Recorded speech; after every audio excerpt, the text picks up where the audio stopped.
Welcome to On Campus with CITI Program, the podcast where we explore the complexities of the campus experience with higher education experts and researchers. I'm your host, Ed Butch, and I'm thrilled to have you with us today. Before we get started, I want to quickly note that this podcast is for educational purposes only and is not designed to provide legal advice or guidance.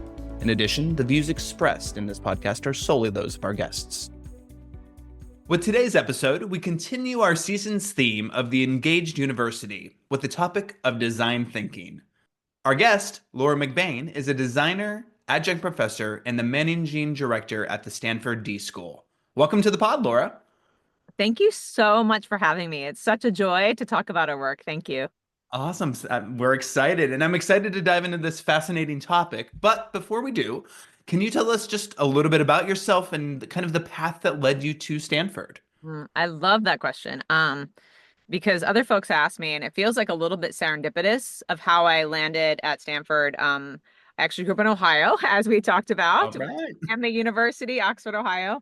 But I wasn't trained as a designer. I went to school and I studied English, political science, and Spanish. Design was not necessarily a degree, or human-centered design was not a thing that was offered to me, actually. I didn't have a background in engineering. I have a background in humanities, being English and political science and Spanish. Yeah. And so I ended up falling into teaching, actually, after I left Ohio and moved to California, and started teaching folks in project-based learning, progressive education. And then about, I would say 15 years ago, I started learning about design. And I realized that design methodologies, or design thinking, as some people call them, we just call it design, really. It's like design, was this language that I didn't know about but was doing. So design is a way to understand the world, to improve the world, to uncover problems, right, that maybe people don't see, to make the invisible visible to others. And so as someone who was a K-12 teacher, principal, middle school, and also a pretty creative or positive deviant, as we say, person, I was always finding ways to come up with different ways of approaching things. I had a career in which, or I've had a career where every couple years, I'm trying to tackle a new problem or a new way of doing something or a new skill to learn. And so when I discovered design, I was like, oh, that's what I am. It gave me this title or this language of this world that just described what I already was doing. And so, I think in 2017, I became the K-12 lab co-director because I had been working on initiatives that were bringing design to K-12 schools. And so I had colleagues here at the D.school, and I knew what was going on in that world. And so as serendipity happens, I happened to know the woman that was leaving. And through our work, I won't go into the full story, but I was at an event, someone said she was leaving, and then I ran into her and she's like, oh, I meant to talk to you about that. And so, I became the K-12 lab co-director, and then started building initiatives, community partnerships, training educators. And then since 2021, I have served as our managing director.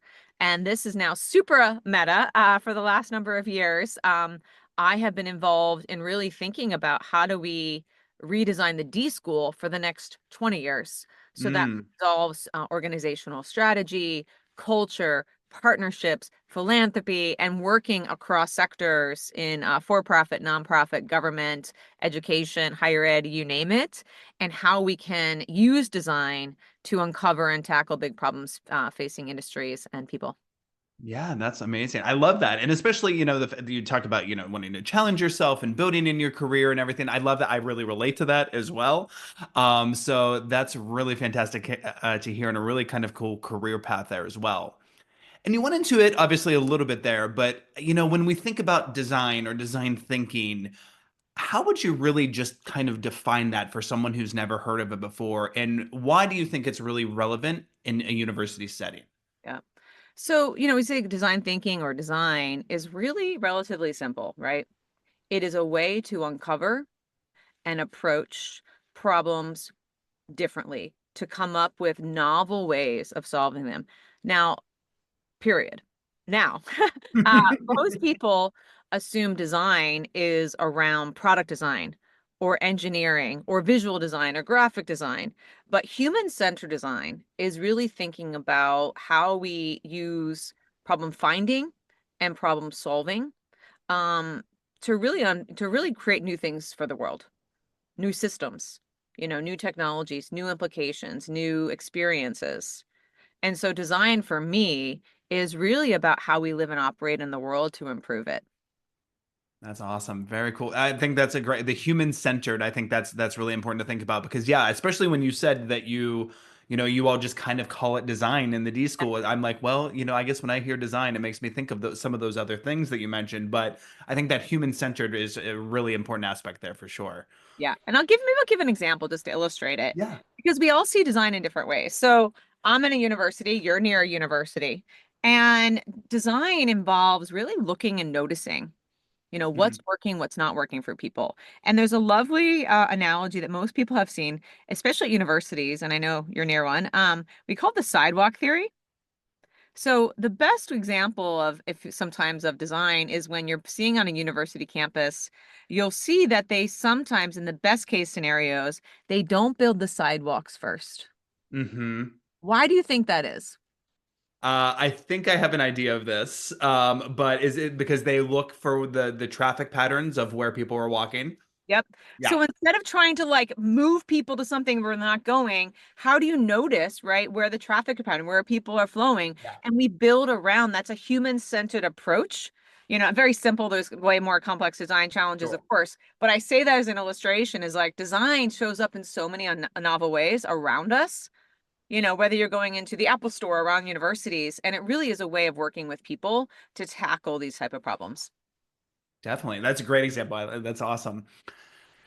And you even excuse me, you mentioned that as kind of a simple methodology to that. And but I think a lot of times when we hear design and design thinking, we think about innovation and innovative practices, right?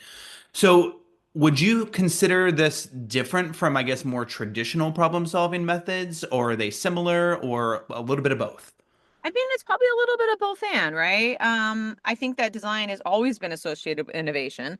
And innovation doesn't mean always something creating new. It might be remixing Mm, something, hmm. right? That did exist for a different context. Or it might be putting different pieces together to find something different. So innovation is always about novel to them, right? We often associate, I think, design or design thinking innovation with a tech solution. That's like the commonplace, right? Right, right. And design thinking or design that we think about is innovation is always done in context with communities. That doesn't mean it's a tech solution. In fact, it might be a novel way of approaching something that's happening in a community. And so, I lead classes here. Our students work with communities around the globe. We have a class called Design for Extreme Affordability. And while sometimes our students come up with tech solutions, many times they're not. Many times they're lo-fi, you know, almost solutions that were already in front of them, but needed to go through the process in order to see, oh, we should try this. That is the right way to approach this problem, not some app or some type of solution that we think they might want. It's something that they can do and they need for themselves. Definitely. That's great. So I'm intrigued. I mentioned, as we were starting that my the season 3 of the podcast, we are really looking at the engaged university and Yeah. how administrators and faculty and staff can really, you know, work with students and what they can do to engage the students that they're working with. So, what role do you really see design in terms of making universities more engaged with their communities, especially the students? Yeah, I mean, I'll give you an example, and any university can do this. I mean, we saw a lot of this during post-COVID or pro-COVID and things like that. One of the big challenges facing universities right now, continuing or stating, I would say, bit large, the US and probably the world a bit even broader, is this question of loneliness, disconnection Mm-hmm. connected to our phones.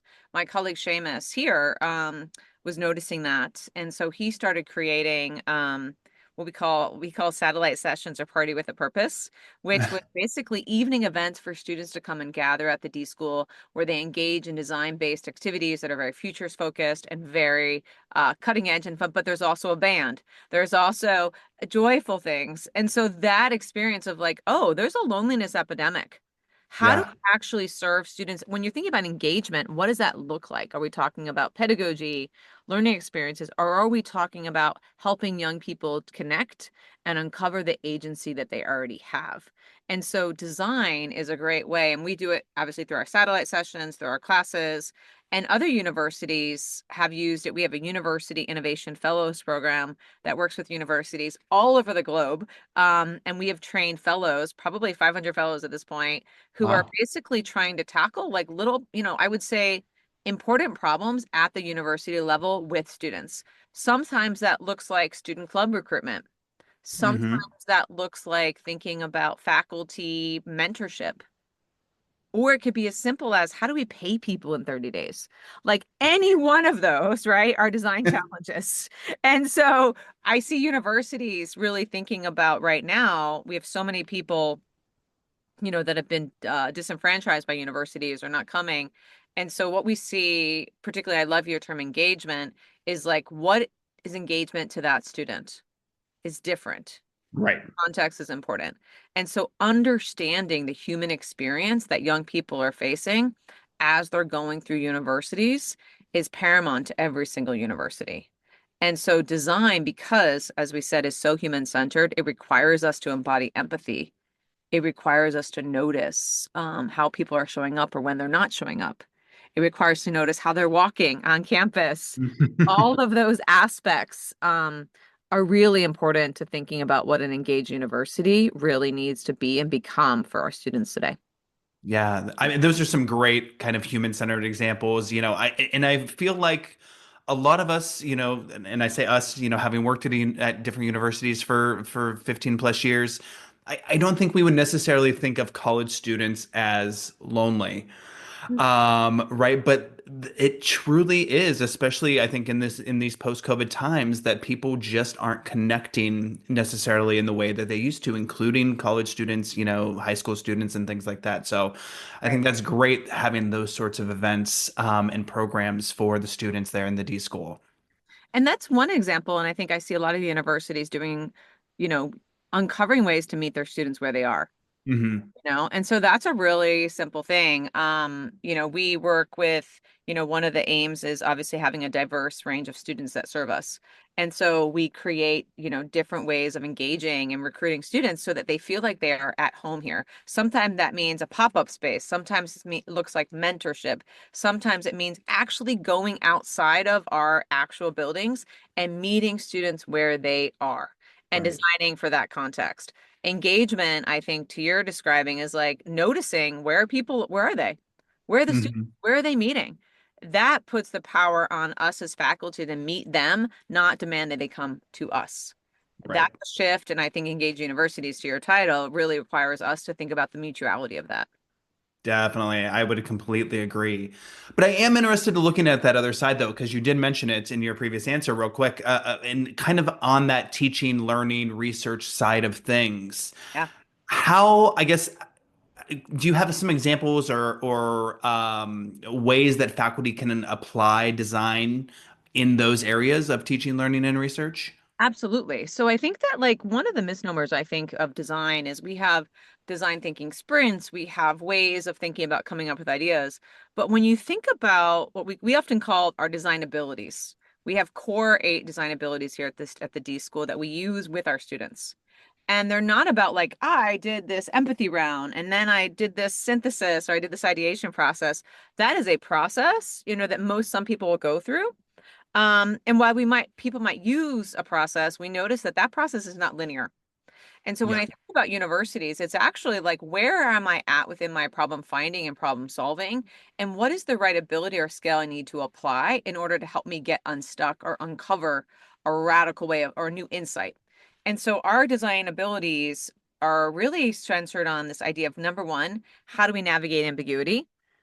So how do we uncover and endure moments where we don't know the answer or don't know how to best proceed? That one is paramount to anyone creating, I would say, new innovations, new research, new ways of being in the world. Many universities are research centered. And so Mhm. navigating ambiguity is paramount for anyone who's coming up with something new, whether And something we love so much, right? That's right. And everyone, right, exactly. That's right. Not everyone knows it. And so that is a skill or a mindset that we actually, that anyone can use. And we want to talk about it. To your point, we actually want to bring up what you just said is like, we don't love it. Well, why? How do you actually hold ourselves through those moments of ambiguity and not just get frozen in a moment where we can't move forward? Yeah. So that's paramount. And then there are like many other ones, which is like, how do we synthesize information in new and novel ways? How do we experiment rapidly in different mediums so that we're uncovering new ways of building something? And so those are not about just a process that we're going through, but methodologies or mindsets we can apply at any stage of our research. And so whether you're, a historian or whether you're a scientist or whether you're a researcher, the idea of learning with people in their context is a skill set that actually is transcendent through anyone that's doing something new. And so I encourage people to think not just where do I do a design challenge in my work, but how do I apply and understand what design ability I need to flex right now to help me move to a new radical way or move me forward? And so I usually use those design abilities with my classes so that the students are aware of the ability that they want to flex so that they can move forward in their work.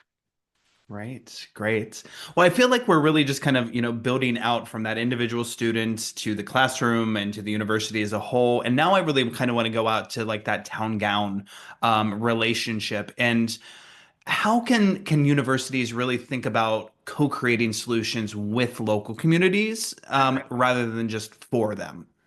I love that because I think, many universities, what you don't want to be is extractive. Hmm.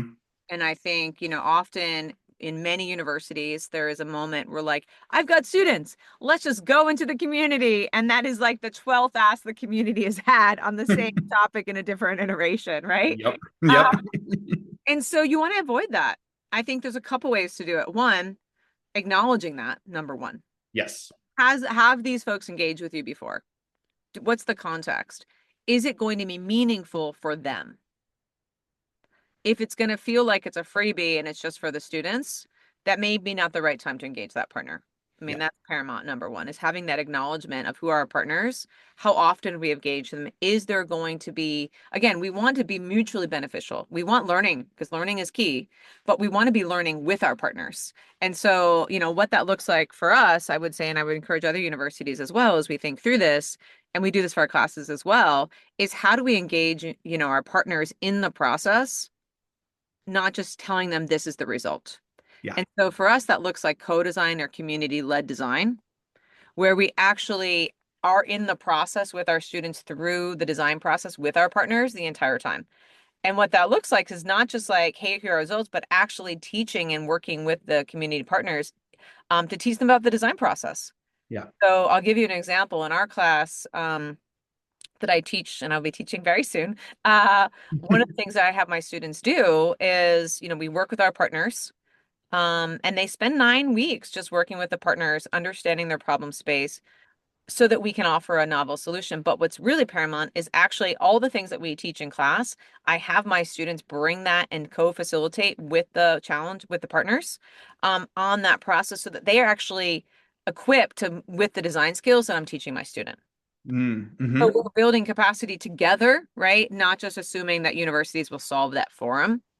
And so that is one thing that I do a lot with my students so that the partners are feeling like they actually are learning with the students, right? Not just, being kind of an interview partner, a one and done type thing. And that always doesn't feel good.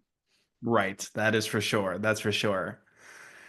So obviously, there's going to be some challenges that happen when a university is trying to adopt some of these approaches. And so, what do you think some of those biggest challenges might be for a university when trying to adopt design thinking? Well, I mean, I think the question is, what does adoption look like? It's true. And I think that like most people like, I'm adopting this process. I don't know if that's ever a strategy for great implementation. So part of it is how where do you want to start? I wouldn't say just adopt these processes. My colleague Leticia runs a program called TLS, which is Teaching Learning Summit with university partners and university faculty, where she teaches universities about design thinking and how it can apply design methodologies. And so one of the beautiful things she talks about is what she calls it a sneaky experiment, which is like where are the small design processes, right? that you can start doing to solve a problem that's really sticky for folks. So I think part of the this idea of like using or applying or adopting is like, can you start as small as possible? Yeah. How do you start thinking about just like stakeholder mapping, understanding your community partners? That's a methodology for design. And understanding all the stakeholders that we've engaged in our community, doing some stakeholder meet. What was the success factor? What does that look like? What are the paramounts for partnering with communities? Like that alone is a design process. And that is not launching an entirely new design project across the university. Right. It's helping us to understand our own behavior so that we can do it better. That is a way you could get started, going back to our community partnership example. But I do think it's like, or it could be as simple as like, how do I design, as we were talking about, a better way to pay contractors, which is always a process at universities. Yes, it is. So that's a finance one. That's not, it's not shiny, it's not big. But if you get that right, the impact on people is huge. Yes. Yeah. So like, how do we understand what does that process look like? And that could be a very simple process. Our colleague at Sevilla in Detroit, one of the things that they did, which I would do with universities, is they were looking at signing up for assistance, for example. So they printed out all the pages that all the forms that anyone who's signing up for assistance would need to do. And you can imagine it was like 50 pages. Oh, geez. Yeah. I would do the same thing with contractors for universities as well. Is like, what are all the steps? And can we make that process as more simple? That is a design process. Yeah. Yeah. So those, I mean, again, people can adopt them big and small, but I think the way to get started is to start embedding, finding small challenges to solve. And then from a mindset perspective, start to bring in what we call Stokes, which is like, what's the mindset we want people to engage in this meeting? And that could be like deploying some ideation strategies and constraints. Mm-hmm. It could be thinking about small prototypes that, the whole team is going to do, and we're going to do 5 different prototypes, and we're going to like do them small, and then we're going to come back and learn.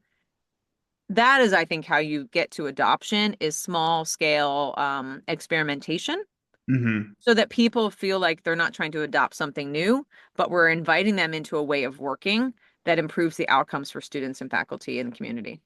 Yeah, I'm sitting here thinking as you're talking through this, like thinking back to my days as an administrator, and I was like, I would not have thought about that. Like we always want to think big, right? We Yeah. always want to think, well, how can I change the entire college, university, whatever it might be? But yeah, just focusing in on one small issue to start, and then ideally it snowballs, right? That people see how well that one process goes, and they want to start and do one of their processes, and kind of keeps going and going and going. Yeah. And that, I mean, that's true. My colleague, Scott Doyley did talk of like, what are the minimal problems? The other way is go really big, right? Focus on a big problem and bring folks in to like tackle it in new ways. Again, there's no either or, Sure. but I do think we do want to think about like, what is right? What's the flow or scale or strategy we want folks to do? And sometimes you need both, right? Hmm. And that's okay, but I think sometimes we often go to the big thing, and that tends to be with big initiatives, and then it takes a long time. And you definitely can use design for those, and I encourage people to do it. But I think if we're talking about like, what is a faculty, to your point, what are everyday things you can start doing that improve the daily lives of people right away? That Right. actually builds trust and confidence in the process so that you can tackle some of the bigger initiatives. Definitely, definitely. So are there, when you talk about this, you're teaching classes on it, you're working with other universities. Are there common misconceptions that you hear about design and that you think really should be addressed and talked about? Well, I mean, I think there's always a lot. I mean, design or design thinking has been, is scaled for 20 plus years, and most people think it's an engineering process or it's just a Hmm. linear step-by-step process. And I think that's just like farthest from the truth. I think anyone that's done design work knows that like it's often this like squiggle. It's like, you're in this process. There is a moment where you feel like, oh my gosh, this is really hard. I don't know the answer. And that is part of the process. So I think that's number one. And then the other thing that I think is really important, and again, my opinion on this is like good design is equitable, good design is accessible, Mm-hmm. good design serves people, good design is in community and with community. Good design is not extractive, and good design heals. And I think from a high level perspective, we've seen good examples of design and bad examples of design. But Yeah. when you are actually being a designer, a human-centered designer, you're always thinking about your own biases, right? Your experience, your race, and how that shows up in your design work. That is paramount number one. And then Yeah. you're always thinking about the long-term implications of your design work. You're not trying to create something to get the clicks. You want to Right. be thinking through the first and second and third order changes, unintended and intended consequences of your design work. And if you are being a good designer in the world, that is an embodiment of your design work, not just the creation of a tool. Yeah. And so I think that's often a misnomer. And I think good designers, great designers, are always doing that. So important. So important. Thank you for that. And as we're closing in on the end here, I can't help but think about, you're probably teaching some students that are, or I guess faculty and staff as well, that are hearing about this for the first time.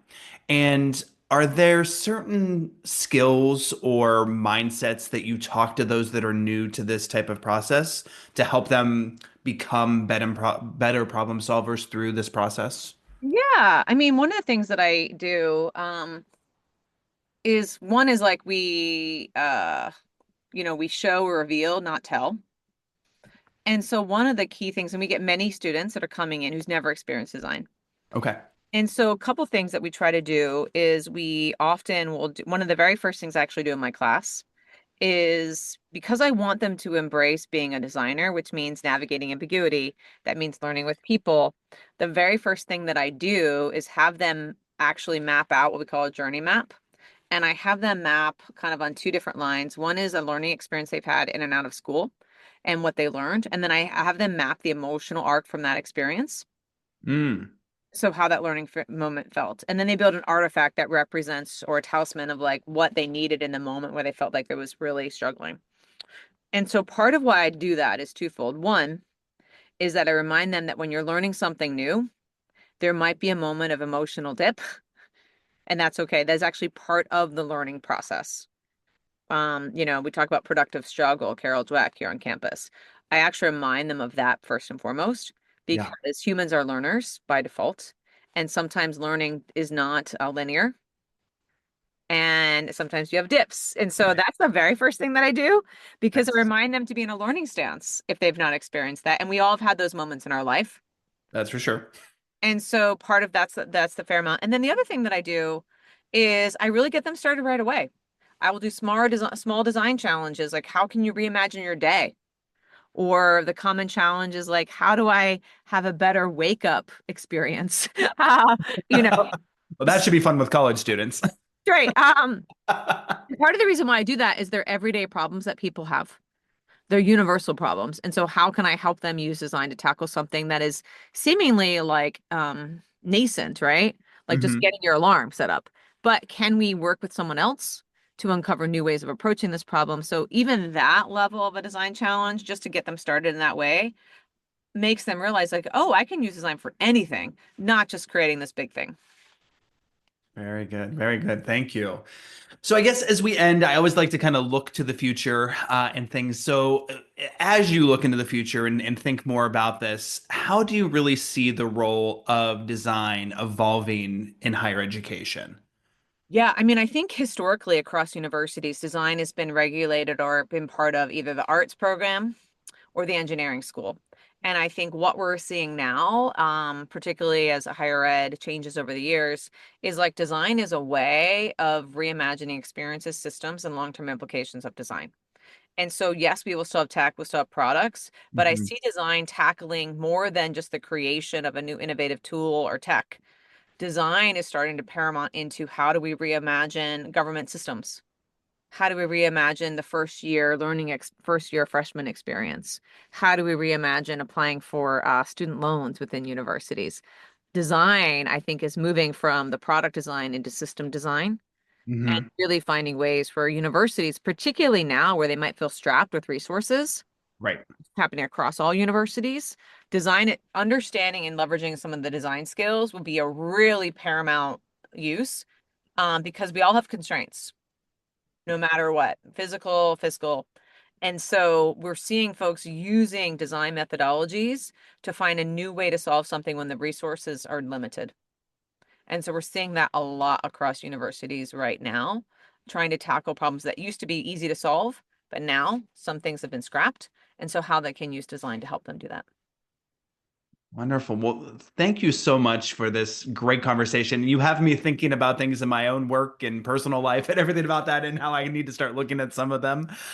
So I really appreciate it. And I hope all of the listeners agree and take something from this as well. Any last thoughts or comments before we sign off?